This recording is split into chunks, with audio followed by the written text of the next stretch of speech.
Rahman London থেকে আসবে আর এসেই তিনি প্রধানমন্ত্রীর চেয়ারে বসে যাবে। ক্ষমতা কি ছেলের হাতের মোয়া নাকি ভাই?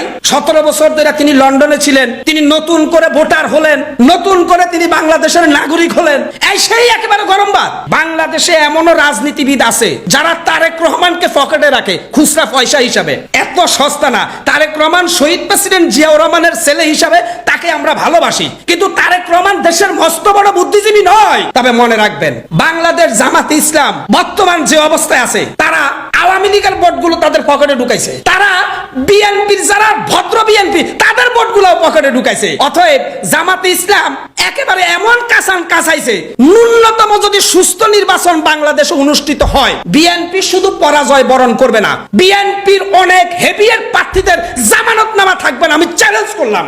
অতএব আমার বিএনপির ভাইরা, এখনো সময় আছে, তওবা করেন, মানুষের কাছে গিয়ে ভোট চান, মাপ চান, নত স্বীকার করেন, মব বন্ধ করেন, দখলবাজি বন্ধ করেন, চাঁদাবাজি বন্ধ করেন।